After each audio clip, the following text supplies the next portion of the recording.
All right. So now that we have Ganache up and running, we see our accounts running, we see the network ID here. This is the unique network for Ganache. And we have our MetaMask set up. If you don't, please go back to the last videos and make sure that you have both your MetaMask set up on your browser, so it pops up over here, and you have Ganache up and running. Okay. Now we want to link Ganache to our MetaMask. So it's not going to be automatically set up to our MetaMask, right?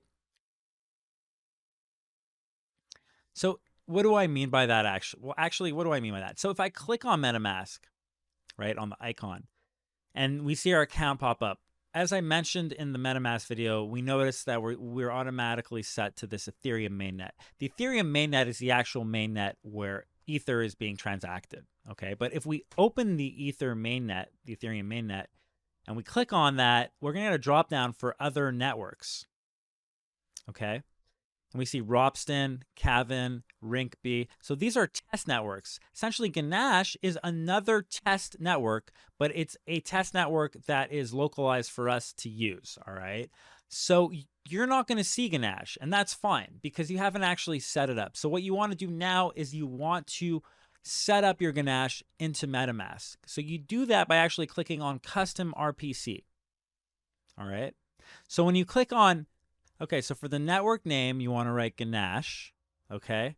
For the RPC URL, you want to copy over the RPC URL that we see over, wait, where is it? Oh yeah, Ganache over here.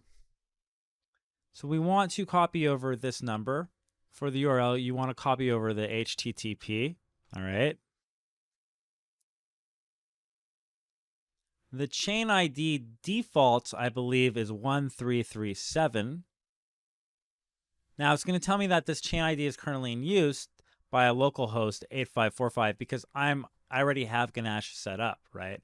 But you don't, so you're going to use that. So put in the network name Ganache. It's not really currency. I don't think you need that. Or a block explorer URL, you could add that as well. But you don't need to. Effectively, this is what you need to fill out. You put the RPC URL, the network name, and the ID, and then you save it. Once you save it, you should be able to open up your networks and find Ganache, and then click on Ganache. All right, and congratulations, you have just successfully set up the Ganache network to MetaMask, which is really important because we're going to be using this wallet to see that our transactions are working.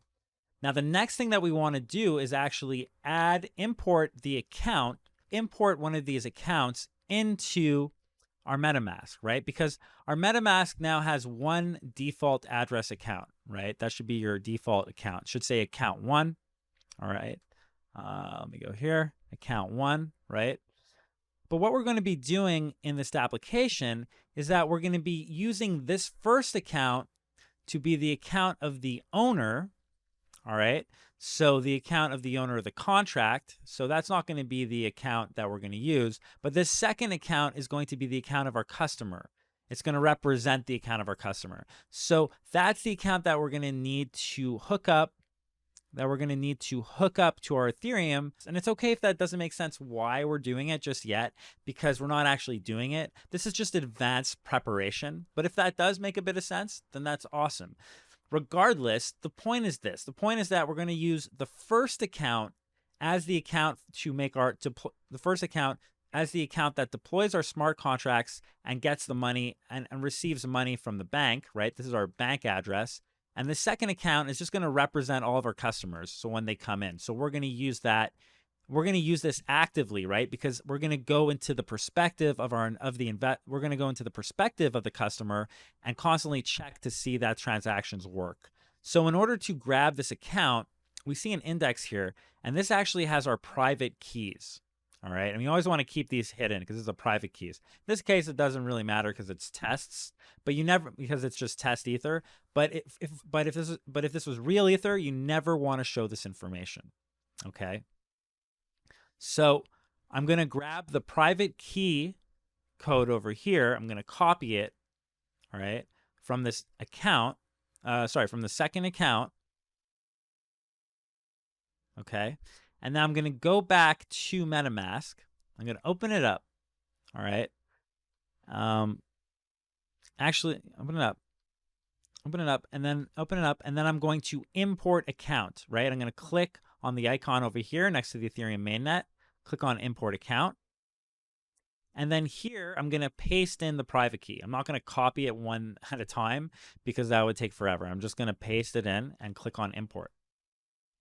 After you do that, it should load up. You should have your new account loaded up. It should say account number 2. Mine says 3 because I had a second account. And now if I switch to Ganache, you should see that in the Ganache network, we have 100 ETH, right? Because in Ganache, this account has 100 ETH. And it's 100 test ETH. Let's not get excited. It's not real. This is test ETH. But this is what we have hooked up now into our MetaMask. It's that test version, right? If we were to switch our account network from Ganache to Ethereum, we're going to see that in real ETH on the mainnet, we only have 0. We don't actually have any real money. But when we go back to the test, we have 100. Okay. So very important. Very, very, very important. Right? Very important. Last thing I'm going to tell you here. Make sure always, when we are developing our application, that you're keeping track of this, that you're keeping track of the account, that you're keeping track of Ganache, that it's open and active, and that it's hooked up correctly to the MetaMask. Because remember, the second that you quit Ganache, second you close this, you're going to have to bring in a new account. You're going to have to redo that, bring in a new account, and you're also going to have to go into the terminal and you're going to have to run truffle migrations. And we're going to learn about what that is in the next couple of videos, and we're going to be doing a lot of that. So don't worry if you have no clue what I mean by truffle migrations yet.